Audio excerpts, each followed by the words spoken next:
Ser podcast.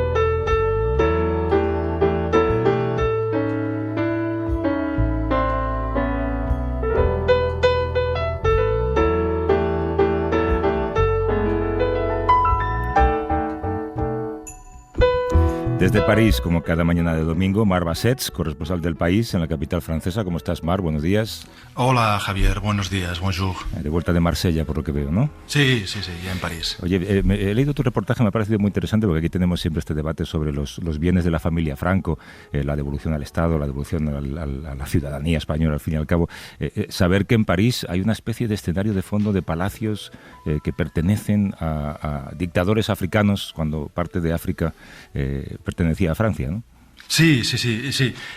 Ahí es muy curioso, y ahora con lo que ha sucedido este verano, que ha habido una serie de golpes de Estado que han apartado todavía más a Francia de sus antiguas colonias y han restado influencia a Francia, vuelve a salir a la luz todo este tesoro medio oculto. En realidad se conoce, pero dictadores, presidentes de África, países como Guinea Ecuatorial, como Gabón, como Congo, que tienen apartamentos, palacetes, un patrimonio inmobiliario increíble en Francia, que empezó a investigarse a finales de los 2000. Ha habido algunos juicios, por ejemplo, y condenas al hijo de Teodoro Obiang de Guinea Ecuatorial, a Teodorino Obiang, y realmente es el fruto del saqueo que han cometido algunos dictadores en sus propios países y lo han invertido en Francia durante mucho tiempo, con complicidad de Francia, ¿no? Porque lo que ocurrió en Francia es que hubo una descolonización mayoritariamente pacífica en el África subsahariana en el año 60,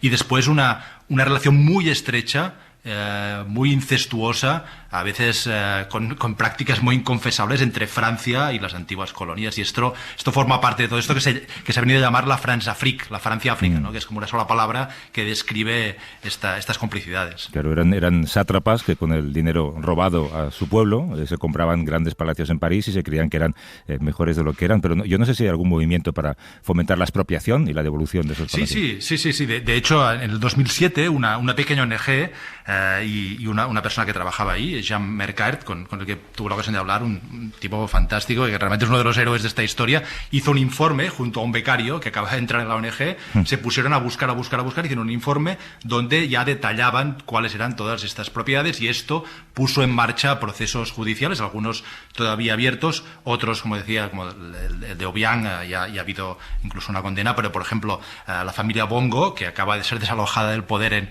en Gabón este verano, después de 56 años en el poder, el padre primero, el hijo después, pues estos tienen como una treintena de propiedades en Francia, en París y también en Niza.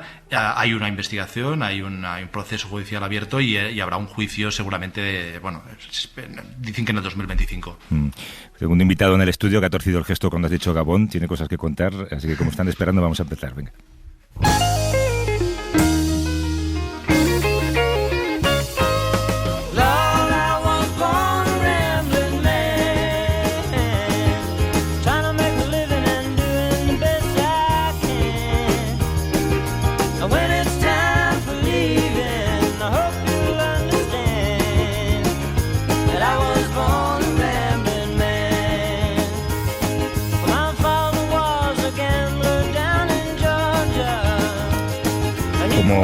Como periodistas solemos ir a contar las últimas noticias que suceden en un lugar tras una catástrofe o durante una catástrofe o accidentes. Sabemos que poner el foco en las atrocidades que se cometen contra la población civil es necesario para informar sobre lo que sucede, así poder denunciar cuando se vulneran los derechos de quienes sufren las consecuencias de un conflicto. Pero un disparo o un bombardeo o el uso de cualquier arma no solamente tiene efectos inmediatos, la mayoría de las veces el impacto recae en la población civil que se ve en medio de ese conflicto intentando sobrevivir y pocas veces nos fijamos en sus vidas una vez que ha acabado ese conflicto, ¿verdad? Sí.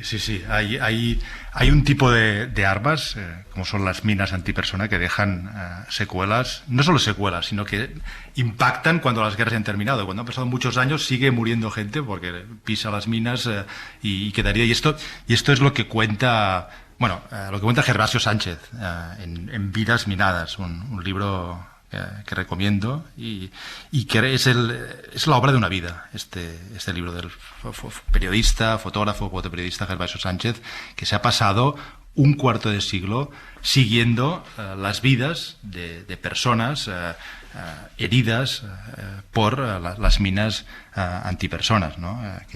Estas vidas que dejan traumas y dejan mutilaciones que duran toda una vida, ¿no? Y Gervasio ha seguido 11 vidas durante 25 años, ha vuelto una y otra vez a ver a estas personas, a fotografiarlas, a entrevistarlas, las ha conocido muy de cerca, se ha convertido incluso en amigo y en familia de estas personas. Y bueno, creo que era un proyecto increíble. Y como en el prólogo del libro dice el periodista John Lee Anderson que Gervasio Sánchez es un periodista humanista, ¿no? Y creo que lo define bien. A través de ese libro conocemos a personas como Manuel Orellana, que está sentado aquí conmigo. ¿Cómo estás, Manuel? Buenos días. Muy bien, buenos días. Gracias por la invitación. Aquel día, claro, El Salvador estaba en guerra. Tú recordarás muy bien aquel día que perdiste las piernas, ¿no?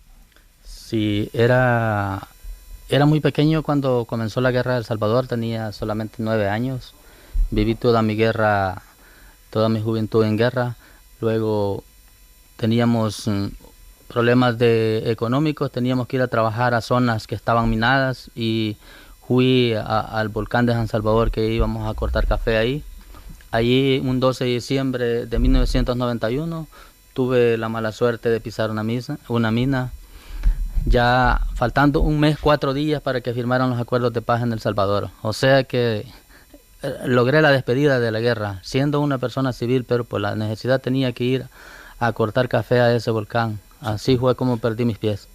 Eso te iba a decir, has dicho que yendo a trabajar sabiendo que había minas, porque no podías dejar de ir a trabajar, me imagino.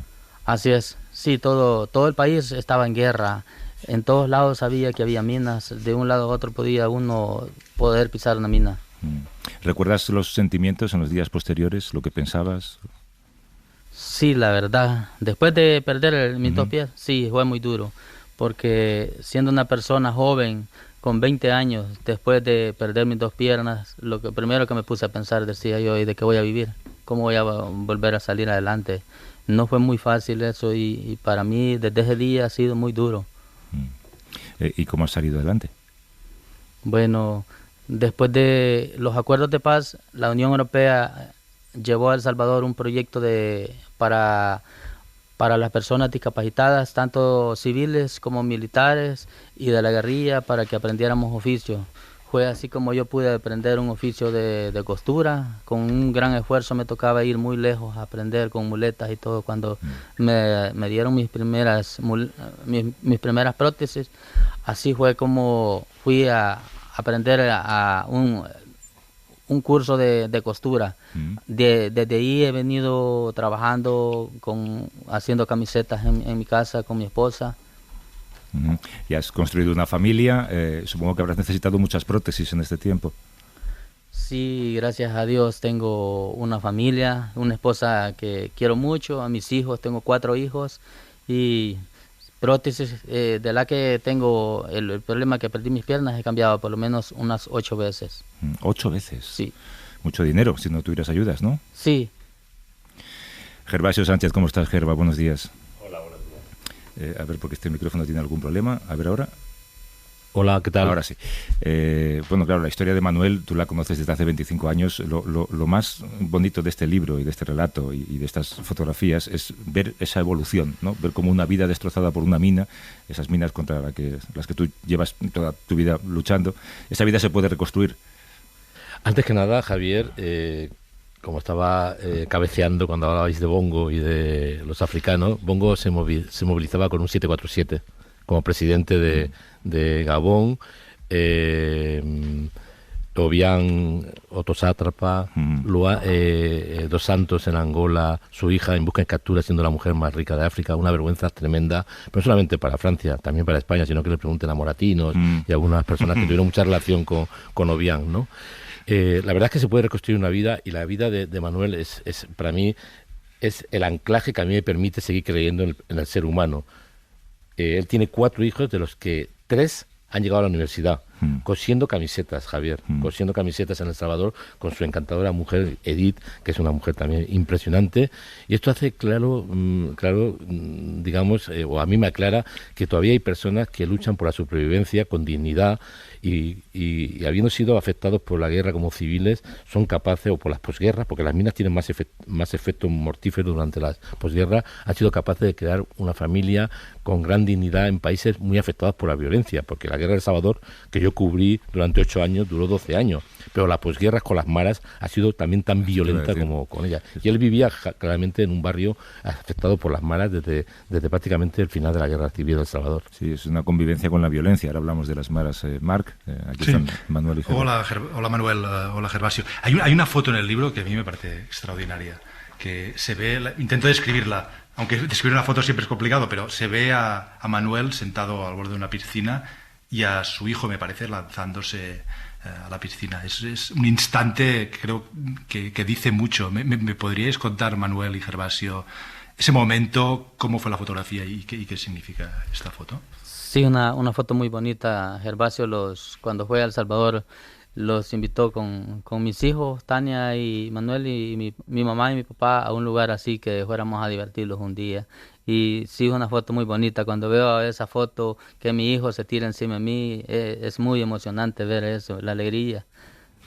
Habíamos ido ese día, Mar, a visitar la casa natal de Manuel y de su familia en Arcatao, departamento de Chalatenango, en el norte de El Salvador, porque de ahí huyó Manuel en el año 80, cuando empezó la guerra de El Salvador. Él tenía 8 años, y gracias a que huyó con sus padres, entrando por Honduras, posiblemente salvó la vida, porque en esa zona se reclutaban a los niños soldados. Tanto la guerrilla salvadoreña, muy izquierdista, pero muy inmoral en el tema de reclutamiento forzoso, como el ejército salvadoreño, se dedicaban a reclutar niños, y él seguramente había sido carne de cañón de la guerra, ¿no? Y eso hizo que se marchara. Yo quería conocer el lugar original donde Manuel, además, ahora va mucho, porque es el lugar de sus raíces. Y era una casa muy humilde, porque ellos eran una familia muy humilde, y yo les dije, bueno, ya que estamos aquí, vamos a intentar pasar un buen fin de semana, y encontramos este pequeño hotel con una piscina, y la verdad es que en la fotografía, al fondo, si te fijas en la esquina, está una cabeza de una mujer que es su madre, ¿no?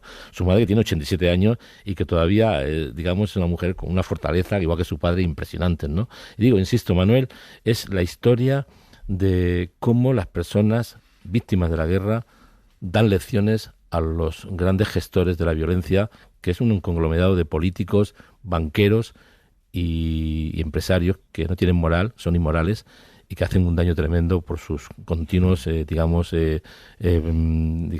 autorizaciones de armas, entre ellas las minas antipersonas. Tú, Manuel, cuando ves este libro de fotografías y ves otras vidas minadas, como se llama el libro, en lugares muy ajenos a tu propia existencia, ¿no? En lugares muy distintos, ¿sientes una especie de entendimiento, una especie de hermandad con el sufrimiento de esta gente? Sí, claro, lo siento, porque como yo he vivido ese problema de las minas, sé lo duro y lo difícil que toda esta gente está pasando. Y hoy que veo esta guerra que se está diciendo en Irak, Rusia, veo que cuántas personas más irán a salir afectadas por las minas. Lastimosamente, como que los gobiernos no les interesa eso, y uno que lo vive es muy, muy duro, y por eso me pongo en los pies de ellos, como dice, porque yo he vivido lo difícil que es ser una víctima de minas. Marc. Y Manuel, y que ahora, bueno, acaba de mencionar la guerra que hay. Bueno, en Ucrania hay muchas minas, está muy minada la zona del frente de Ucrania. ¿Qué consejos o qué lecciones podría dar a las personas, bueno, y quizá jóvenes de su edad cuando pisó la mina, o personas que han sufrido, para afrontar este drama? Para una persona que quede así sin pies o sin manos, me dice, o para los jóvenes sí, que andan... Para los que puedan pisar una mina, o para los que puedan haber ya sufrido esto. Usted lo ha vivido, usted lo ha superado, y la historia que cuenta y que vemos en las fotos es extraordinaria. ¿Qué les podría decir? ¿Qué consejo que les podría decir a estas personas? Sí, la verdad que no es mucho lo que le puedo decir.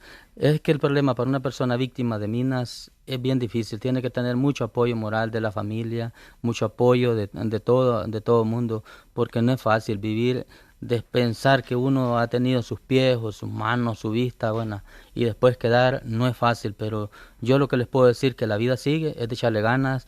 Mi situación ha sido muy difícil, a pesar de mi situación tengo 4 hijos y ahí vamos para adelante, así es que la vida para adelante siempre.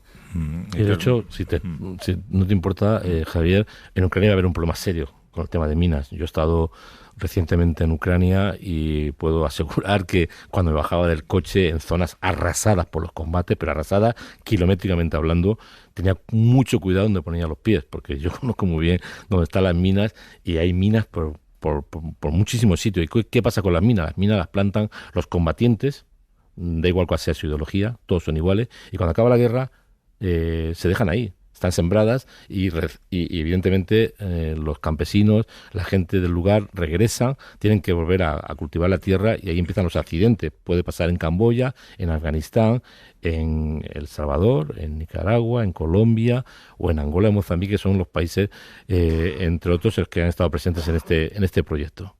¿Y qué pasa con la Convención del 97? Bueno, la Convención del 97 fue un gran triunfo de una coalición de ONGs, más de 1 millar de ONGs, que se unieron para conseguir un tratado que fue firmado por 164 países, entre ellos los países de la Comunidad Europea, que no lo firmaron por motivos humanitarios. Quien diga en Francia, en Bélgica o en España o en Alemania, en Gran Bretaña, que dejó de fabricar minas por temas económicos, por temas humanitarios, miente descaradamente. Lo hicieron meramente por motivos económicos, porque los chinos y los indios hacían minas tan baratas que era imposible competir con ellos. En aquel momento, cuando se firmó la convención en el 97, que además coincidió con la presentación de Vida Minada por casualidad en noviembre del 97, diciembre del 97, pues había más de 80 países minados. Ahora hay 64, aunque las últimas cifras que han llegado de la campaña internacional contra las minas, realmente sube el número a 70, ¿no? Estamos hablando de decenas de millones de minas plantadas en el mundo. ¿Qué ha ocurrido? Que las mismas personas, los mismos países que firmaron la convención se han olvidado de la letra pequeña, que era ayudar a las víctimas y ayudar al desminado con partidas económicas realmente generosas. Entonces, al final, se firman los tratados no por convicciones morales ni humanitarias, sino por convicciones puramente económicas. Se da una especie como de blanqueo de la cara y luego se sigue haciendo exactamente lo mismo, olvidar a las víctimas. Manuel, antes contabas que tú creciste con la Guerra Civil Salvadoreña y he leído también en el libro como tus hijos han tenido que convivir con pandilleros y con maras muy violentas. ¿Qué es para ti la violencia? Te ha acompañado toda la vida, ¿no? Sí, la verdad que yo a veces me pongo a pensar que desde mi niñez toda la vida ha sido si no la guerra, después las maras en El Salvador, que después de los acuerdos de paz surgió lo que las maras supuestamente dicen que no nacieron en El Salvador, no que llegaron de Estados Unidos, las mandaron que ya. Entonces toda mi vida ha sido problema hasta hoy, luego que ha llegado el nuevo gobierno que tenemos, pues siento que estamos respirando un poco de ese problema, porque mis hijos, cuando nosotros los mandábamos a estudiar, mi esposa los iba a dejar, los iba a traer para evitar que alguien les saliera en el camino, los agarrara, se los llevara. Luego ya cuando sacaron bachillerato tenían que viajar más lejos. Mi hijo el mayor estuvo a punto que lo mataran en un bus por quitarle unas monedas, porque se subieron armados a pedir dinero y él les dio unas monedas y se las tiraron en la cara mejor y le pusieron la pistola que le iban a disparar. Gracias a Dios no disparó esa pistola, no porque ya no estuviera. Mi hijo el último, por quererle quitar un celular, lo iban a tirar del microbús. O sea que la vida para los hijos de nosotros en El Salvador ha sido toda la vida bastante difícil por las maras. Violencia, Marc? Sí. Sí. Bueno, pues me alegro de escuchar tu historia, es una historia de recuperación, Manuel. Hay otras muchas historias en el libro y hay fotografías y es esto que contaba al principio Marc también, ¿no? Cómo regresar al lugar y regresar a la vida te ayuda a entender ese arco de humanidad que hay en el crecimiento de estas personas, ¿no?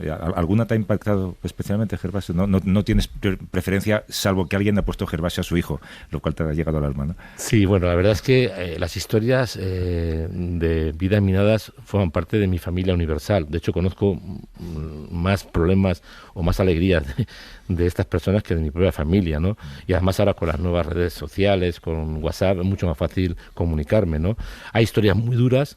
La historia de Manuel es una historia que ha avanzado en positivo, sin muertos, por suerte, con hijos muy que quieren mucho a sus padres y les ayudan. La historia de Sofía, que protagoniza pues desde el año 97 todas las portadas de los libros que he publicado. Este es el cuarto libro que publico, que la conocí con 13 años, tiene ya 41, tiene 5 hijos y el último hijo, he visto nacer a 2 hijos de Sofía, Ana María de un parto natural, y a Gervasito, o a Gervasio, a que le puso mi nombre, que me dio tantos disgustos cuando era pequeño. En el colegio, incluso cuando me preguntaban cómo te llamas, decía Sánchez Fernández. Estos apellidos mediocres y universales que tengo. Pues allí debe ser el único Gervasio de todo el país, ¿no? Seguramente, ¿no? Me hizo mucha ilusión, pero al mismo tiempo pensé, vaya la que lo le que le espera al pobre crío, ¿no? Pero bueno, ya le puso mi nombre y he visto nacer a Gervasito con una cesárea. Incluso conseguí convencer a Sofía que se hiciera una ligadura de trompa. Sofía me llama padre. A mí me hace mucha ilusión, pero al mismo tiempo me da un poco de miedo tener que sentirme el amigo cercano y el padre de estas personas que están siempre a miles de kilómetros y en las que yo, evidentemente, con la vida que llevo, me es muy difícil poder asistirles, ¿no? Pero las historias son fantásticas, pero no solamente las historias de los más jóvenes. Oquien lo conocí con 13 años y vi cómo le aserraban la pierna, no le cortaban, le aserraban la pierna en un quirófano. Adi lo encontré entre la vida y la muerte en Sarajevo, después de haber sido un niño de la guerra. Con 13 años casi lo mata una mina, ¿no? Pero tenemos, por ejemplo, a Joaquina, que con 70 años cada día hace 5 kilómetros andando con 2 muletas para recoger maíz y volver a su casa, tenga malaria, esté cansada y es feliz haciendo este tipo de cosas. O Mehdi Ewad Ali, que está en estos momentos en Madrid, porque en el año 2021 conseguimos meterlo en una lista a él y a su hermana para repatriarlo, y ahora habla español, y mañana, lunes, a las 7 de la tarde estará en la presentación del libro en el Círculo de las Artes, con lo cual pues da una idea muy bien clara de qué significan todos estos personajes para mí.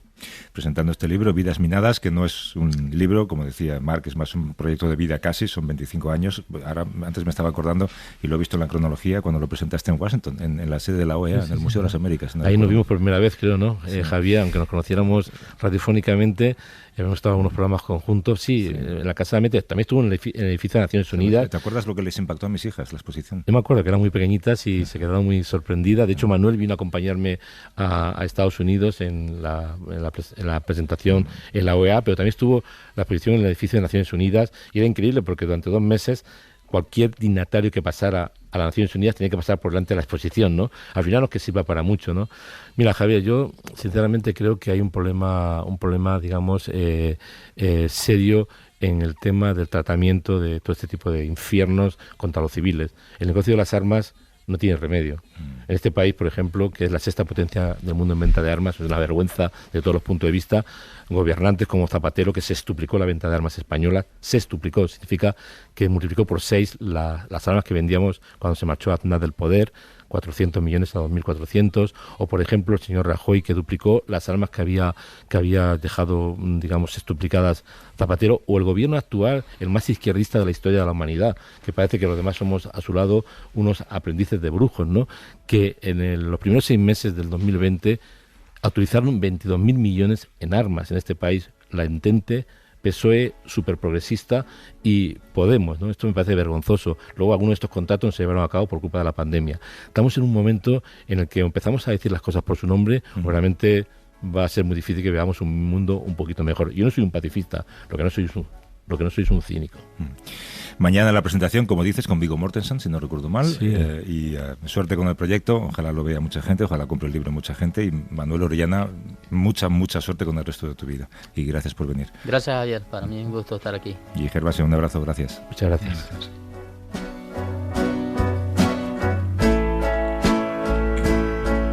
I heard somebody say that the war ended today, but everybody knows it's going still. Our motherland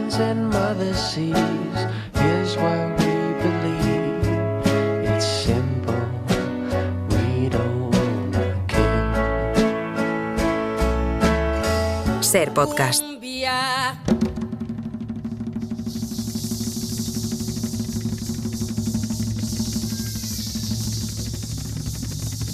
Oye mi cumbia,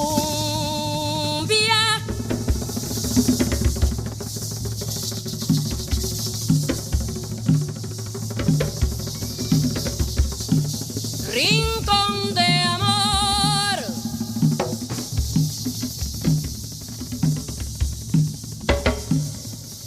del Magdalena.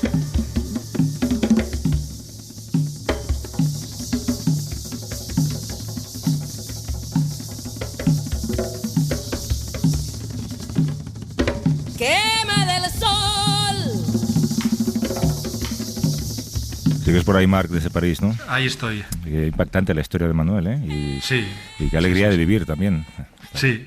No, la fuerza y la vida que transmite él y la foto que comentábamos, ¿no? De la piscina, que sí.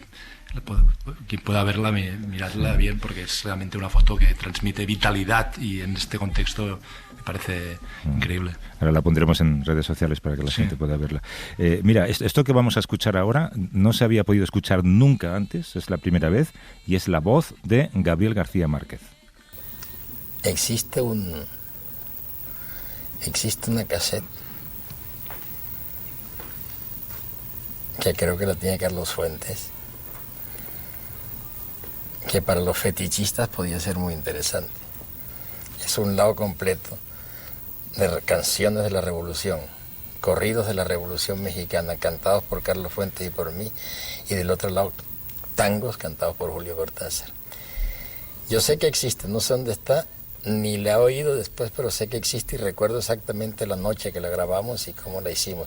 Carlos asegura que la tiene, inclusive muchas veces ha dicho que el día que nadie vuelva a comprar nuestros libros, hacemos discos, un compacto de esa caseta y quedamos resueltos, de manera que no tenemos miedo de que no nos lean. ¿Y nos permitirías utilizarla si no la deja Carlos? Yo espero que Carlos no la deje. Estamos muertos. Gabriel García Márquez es una entrevista con el inédita, además, con el Nobel de Literatura, realizada en el 94 en La Habana por el documentalista Jon Inchaustegui, y también estaba además en esa conversación nuestro antiguo colaborador Mauricio Vicent, que falleció hace muy poquito, tristemente.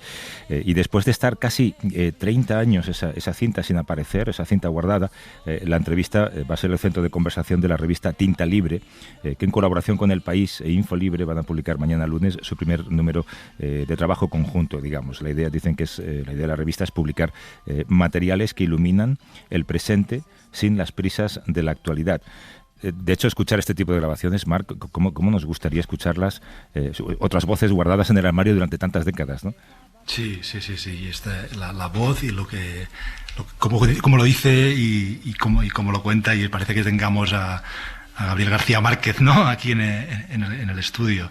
Y además me gusta mucho, y esto se ve también en el extracto que hoy publica El País de esta entrevista, la importancia de la música para Gabriel García Márquez, ¿no? Porque no sé, no he tenido la oportunidad de leerla entera, pero por lo menos el fragmento que publica El País va exclusivamente de música, y Gabo le gustaba mucho la música y escribió mucho de música también en El País. Estuve buscando un poco, escribió de los Beatles, escribió de Armando Manzanero, para él la música era fundamental, como se ve en este trozo, y ojalá pudiésemos un día escuchar esta cassette de él y Carlos Fuentes cantando, ¿no? Ojalá apareciera en alguna caja en algún lugar, pero único reconocía que no sabía dónde estaba. Pues Armando Manzanero, ya que lo mencionas, mira.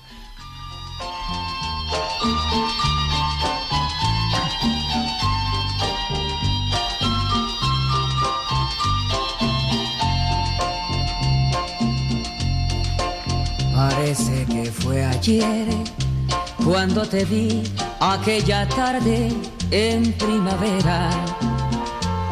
Parece que fue ayer cuando las manos te tomé por vez primera.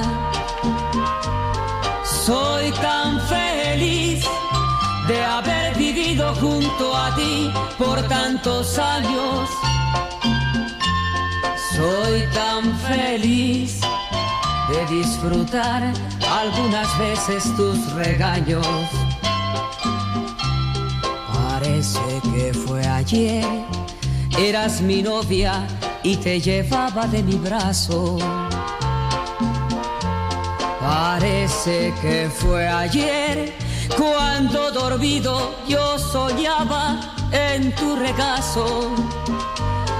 Soy tan feliz, pues sigue siendo de mi vida la fragancia. En nuestro amor nunca ha existido la distancia. Que Dios te guarde por hacerme tan feliz.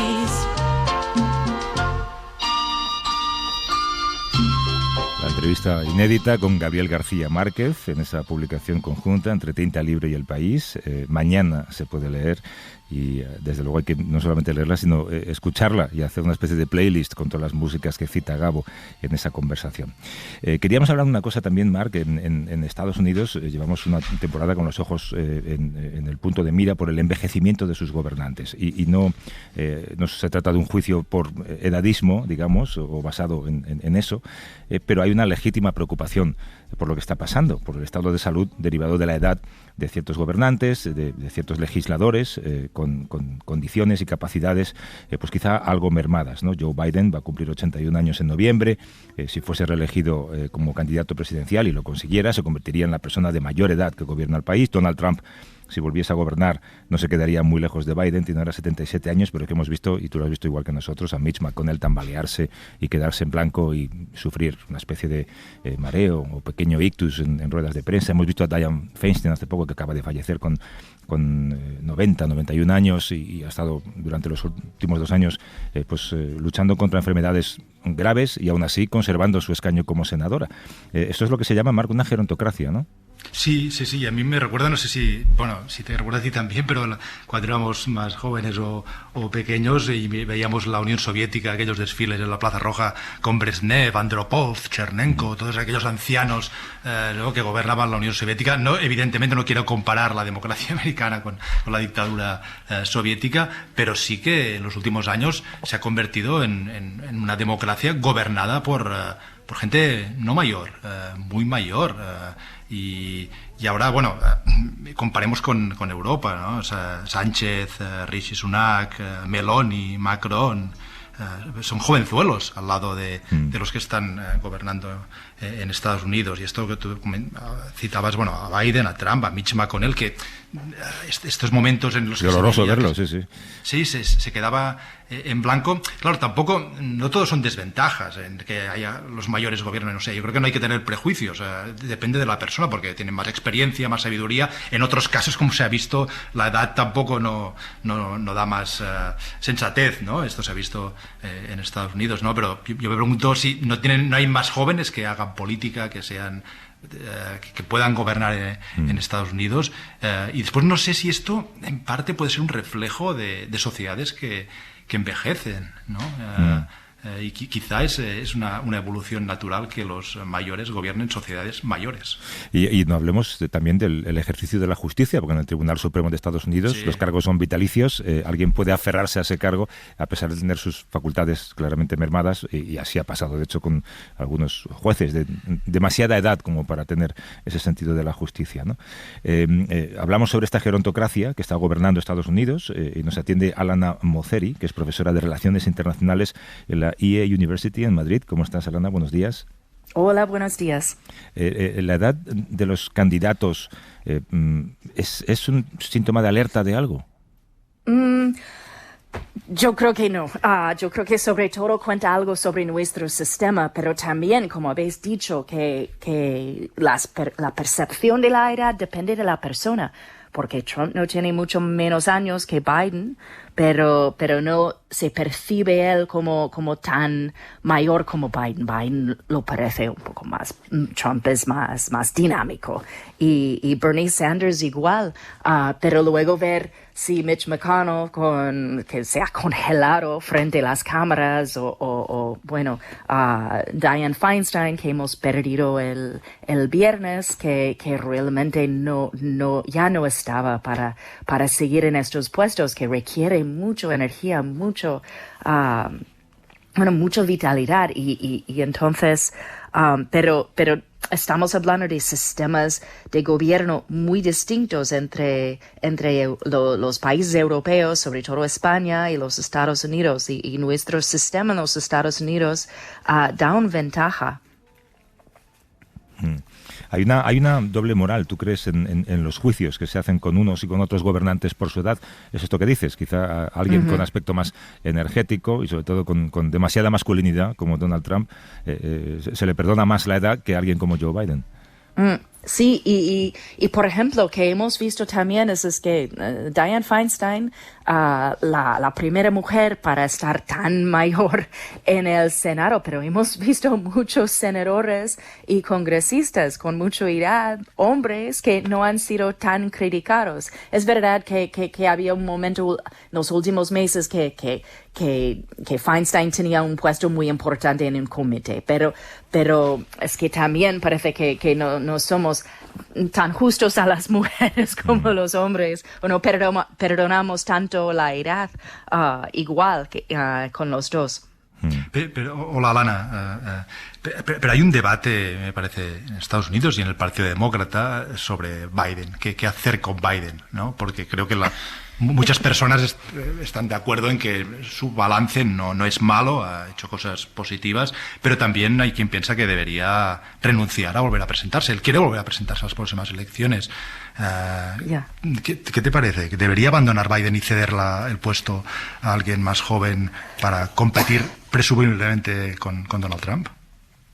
Casi da igual, como explico en un artículo que saldrá en Es Global el martes, que los presidentes, los que son los que llamamos incumbents, que ya ocupen la Casa Blanca o cualquier otro puesto en el gobierno, congresistas, senador, ellos siempre tienen una ventaja al presentar para la segunda vez, y sobre todo los presidentes. Y entonces él dice que va a presentar porque también da estabilidad al gobierno. Si él dice que no, es que también es otra cosa.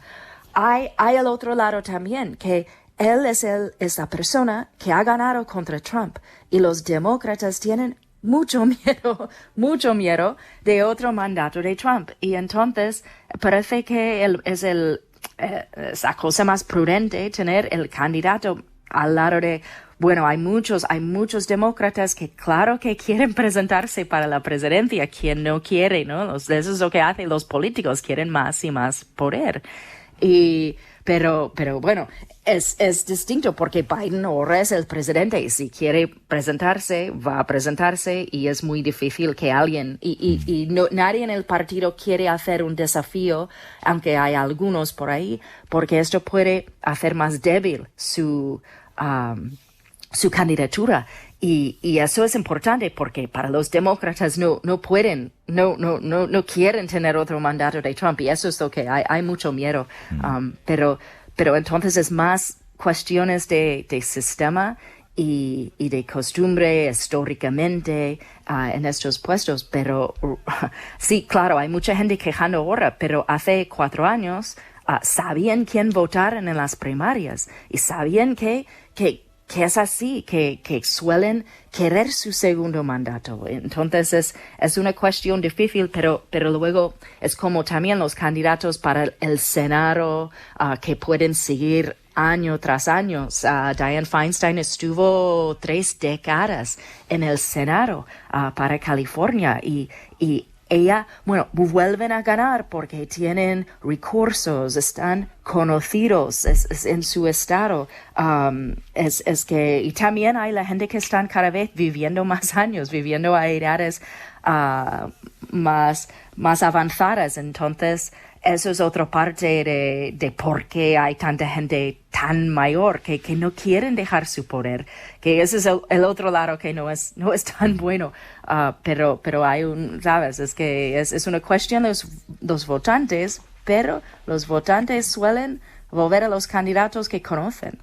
Es curioso esto que decías de la doble moral, Alana, y es verdad que Dianne Feinstein era una senadora de mucha edad en un Senado lleno de hombres de mucha edad a los que no se les echa en cara la edad, y estaba pensando que ocurrió lo mismo en el Tribunal Supremo, la de veces que se comentaba la edad de Ruth Bader Ginsburg, y sin embargo nadie habla de la edad de, yo qué sé, pues de Clarence Thomas, por ejemplo, ¿no? Que, bueno, pues no solamente la edad, sino su juicio es bastante dudoso, por otra parte, ¿no?